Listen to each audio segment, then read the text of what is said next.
Good evening, my dear students. This is Shashi Vasisht, your English teacher from Rashtra School, Khandora, Mother Branch. I hope you all are safe at your home and you may enjoy your online classes. So, beta, in our previous video, we have already read chapter 3. Today, we will discuss about chapter 4. Chapter name is that Monday Morning Blues. It is a symbolic meaning. Blues means suffering pains, मतलब Monday के बाद जैसे आपने Saturday और Sunday का of लिया, आपका of था, छुट्टियां थी, और मंडे के लिए स्कूल में जाने का मूड बनाना बड़ा ही मुश्किल होता है, तो ब्लूज का मीनिंग वहाँ पर सफरिंग पेन इस तरह से लिया गया है. It is a symbolic meaning. Okay, in this chapter there is a one boy named Swami. Okay, he does not like school and studies. Sometimes you children pretend to be sick when they don't want to go to school, but this lame excuse of pretending to be sick may put them in trouble. Read this story and enjoy this story. So start. Read this delightfully funny extract about a boy of your age, Swami, who didn't like school or studies. ये जो extract दिया हुआ है इसको बड़े ही खुशीपूर्वक पढ़ें, जो कि आपकी ही उम्र के एक लड़के स्वामी के बारे में है जो कभी भी स्कूल जाना और पढ़ना पसंद नहीं करता था. It has been taken from R.K. Narayan famous novel Swami and his friends. ठीक है, ये मिस्टर R.K. नारायण जो कि एक फेमस प्रसिद्ध नॉवेलिस्ट थे, उनकी एक नॉवल से लिया गया है. उस नॉवल का नाम था Swami and his friends. It was Monday morning. Swaminathan was reluctant to open his eyes. So Monday की मॉर्निंग थी और जो स्वामीनाथन था वो ना चाहते हुए भी उसने अपनी आंखें खोली. Reluctant means unwilling. He considered Monday especially unpleasant in the calendar. After the delicious freedom of Saturday and Sunday, it was difficult to get into the Monday mood of work and discipline. यहाँ पर वो ये कहता है कि Monday का जो दिन होता है कैलेंडर में वो कभी भी उसे खुश नहीं करता, हमेशा वो उसे अनप्लीजेंट वे में ही लेता है. क्यों लेता है? जब उसे सैटरडे और संडे का ऑफ मिलता है स्कूल से. ठीक है, सैटरडे संडे को फ्री रहता है, मौज मस्ती करता है, उसके बाद उसके लिए बड़ा ही मुश्किल हो जाता है मंडे मूड में आना कि स्कूल जाना है, स्कूल में वर्क करना है, डिसिप्लिन में रहना है. He shuddered at very thought of school, that dismal yellow building, the freed Vandagam, his class teacher and the headmaster with his thin long cane. वो बहुत ही डर जाता है. शटर्ड मतलब भयभीत हुआ, डरा हुआ, बहुत ही डर जाता है ये सोचकर, जब वो सोचता है स्कूल के बारे में, उसकी बिल्डिंग के बारे में. डिसमिल येलो बिल्डिंग, वो येलो कलर की बिल्डिंग जो उसे उदास करती है, और उसका जो अध्यापक है और उनका जो हेडमास्टर है, जो उनका मुख्य अध्यापक है, वो हमेशा अपने पास एक बड़ी सी पतली सी छड़ी रखता है. कैन मीन्स क्या है यहाँ पर? छड़ी. जिसको जब वो उन सारी बातों को याद करता है तो स्वामीनाथन का जो नाम है, वो लड़का है स्वामी, हमेशा डर जाता है. By 8 he was at his desk in his room, which was only a corner in his father's dressing room. 8 बजे तक उसे अपने रूम के बेंच पर होना था. which was only, जो कि उसके पिता के ड्रेसिंग रूम के कॉर्नर पर था. he had a table on which all things, his coat, cap, slate, ink bottle and books were thrown in a confused heap. उसके पास एक टेबल थी जिस पर उसका कोट, उसकी कैप, स्लेट, इंक पॉट में शाई की दवात, किताबें, सारे बहुत सारी एक ढेरी के रूप में पड़े हुए थे. He sat on his stool and shut his eyes to recollect what work he had for the day. वो उस पर बैठा और उसने याद किया कि उसे क्या वर्क करना था. First of course there was arithmetic, those 5 puzzle in profit and loss. सबसे पहले मैथ की बात, तो उसे क्या करना था? 5 पजल्स प्रॉफिट और लॉस की सॉल्व करनी थी. Then there was English. He had to copy down a page from his English lesson and write dictionary meaning to difficult words. उसके बाद इंग्लिश के बारे में उसे डिक्शनरी की हेल्प लेते हुए डिफिकल्ट वर्ड्स के मीनिंग लिखने थे, and then there was geography, फिर भूगोल का नंबर आया, and only 2 hours before him to do all this heap of work and get ready for the school.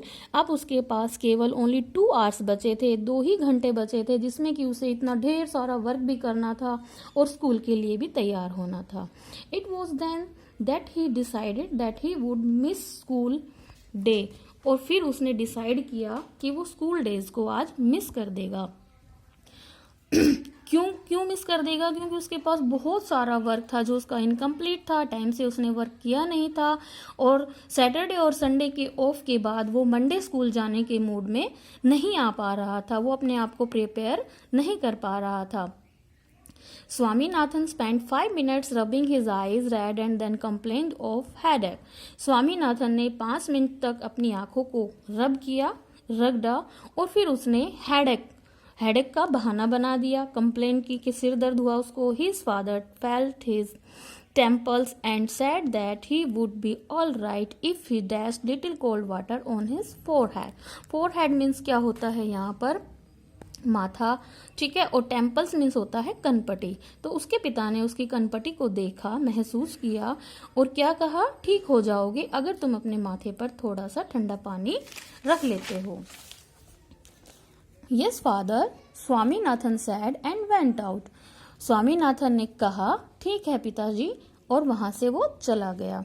He stood outside father's room and decided that if cold water cure of headache, he would avoid it since he was praying for the malady just then.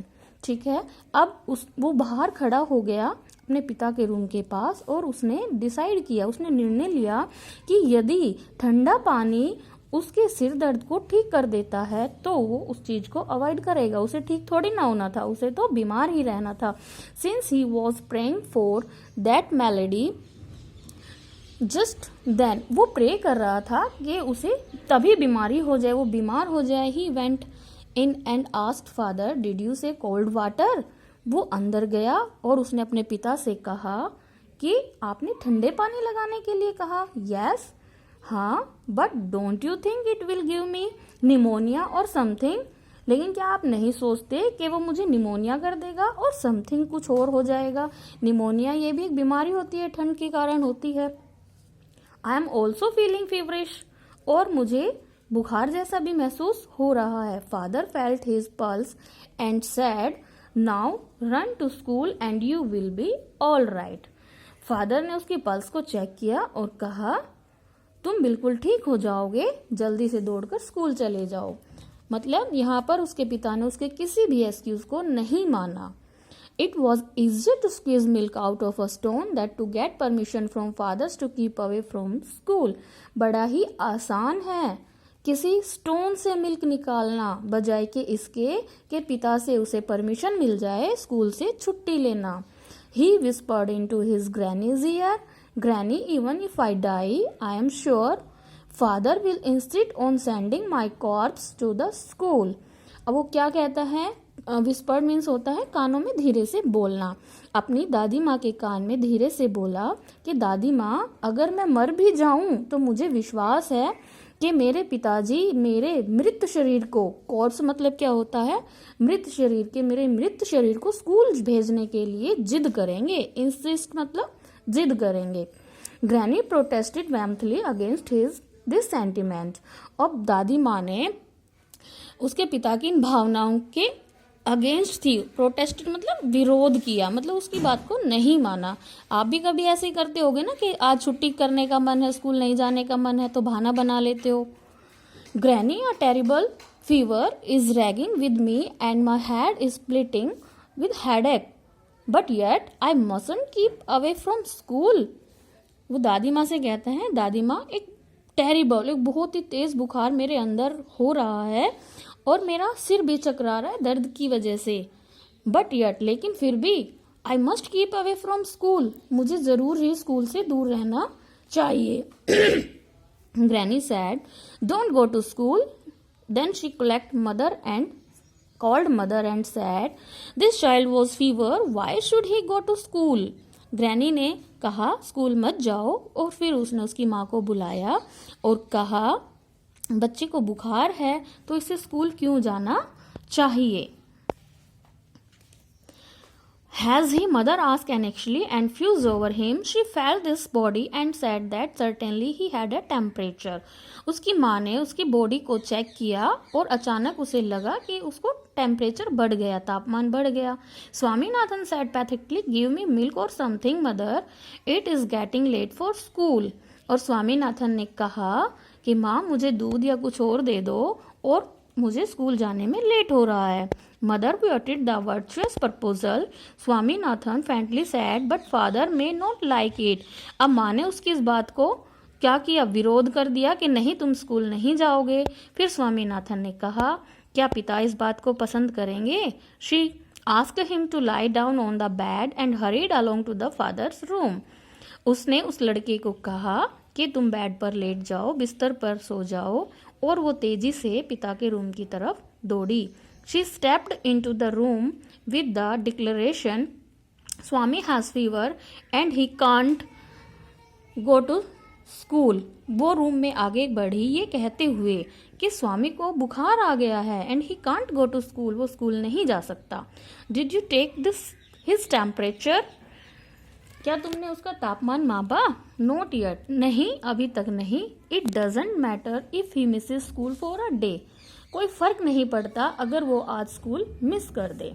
Anyway कोई नहीं, take his temperature, उसका temperature नापो. He said feared that his wife might detect the sarcasm in his suggestion and added soothingly so that may know whether a doctor is necessary. अब उसने अपनी बात को आगे बढ़ाते हुए कहा कि उसकी माँ उस पर व्यंग्य करेगी तो इसलिए उसे ये चेक कर लेना चाहिए कि उसे फीवर तो नहीं है, क्या डॉक्टर का आना जरूरी है. A thermometer stuck out of Swaminathan's mouth after half an hour. Thermometer को स्वामीनाथन के मुंह से निकाला गया हाफ ए मिनट, आधी मिनट के बाद. एंड इंडिकेटेड नॉर्मल, और वो क्या इंडिकेट कर रहा था, उसका जो टेम्परेचर था, बॉडी टेम्परेचर था, वो नॉर्मल था. Mother looked at it and throw it back into his mouth. माँ ने उसको देखा और दोबारा से उसके मुंह में टेम्परेचर को रखा, उसको थर्मामीटर को रखा. It again showed normal. दोबारा से ही उसका जो टेम्परेचर आ रहा था थर्मामीटर में वो नॉर्मल आ रहा था. She took it to father and he said well it is normal, itching to add I knew it. ठीक है, अब उसने उसके पिता से कहा कि उसका टेम्परेचर तो नॉर्मल है. अब उसके पिता उसको इचिंग करते हुए कहते हैं हाँ मैं जानता था. Mother insisted something has gone wrong with the thermometer. Mother जिद करते हुए कहती है कि कुछ ना कुछ थर्मामीटर में ही गलती है, कुछ गलत हो रहा है या वो खराब है. द बॉय हैज़ फीवर, लड़के को बुखार है. There is no matter thermometer then my hand, मेरे जो हाथ में है थर्मामीटर वो अच्छा नहीं है, अच्छी क्वालिटी का नहीं है.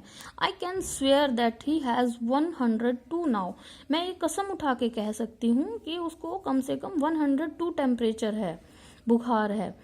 क्वाइट लाइकली फादर सैड, पिता ने कहा बिल्कुल ऐसे ही. And Swaminathan when he ought to have been at school was laying peacefully with closed eyes on his bed. He heard our footsteps near his bed and opened his eyes. Swaminathan जो कि school में गया ही नहीं, अपने बेड पर अपने बिस्तर पर पीसफुली तरीके से, मतलब बहुत ही शांतिपूर्वक लेटा हुआ था आंखें बंद करके, उसने किसी के फुटस्टेप की, कदमों की आहट सुनी तो उसने अपनी आंखें खोली. Father stood over him and sad in a undertone. पिताजी उसके सामने खड़े हुए थे और धीमी सी आवाज में उन्होंने कहा यू आर लकी फेलो, तुम बहुत ही लकी फेलो हो, बहुत ही भाग्यशाली हो. What a lot of champion you have in the house but you to go to school. कि घर पर तुम्हारे कितने चैंपियन हैं, मतलब कितने स्पोर्टर हैं, कितने स्पोर्ट करते हैं कि तुम स्कूल ना जाओ. Swaminathan felt this was a sudden and abrupt attack from behind. Swaminathan ने महसूस किया कि अचानक से ये उसके पास कोई अटैक किया हुआ हो, मतलब उसके पिता के द्वारा प्रहार किया हो, ऐसा कहते हुए. He shut his eyes and turn towards the wall with a feeble groan. उसने अपनी आंखें बंद की और दीवार की तरफ मुड़ा. फीबल ग्रोन मतलब क्या होता है, कमजोर, मतलब कमजोरी से कराहने की आवाजें करते हुए.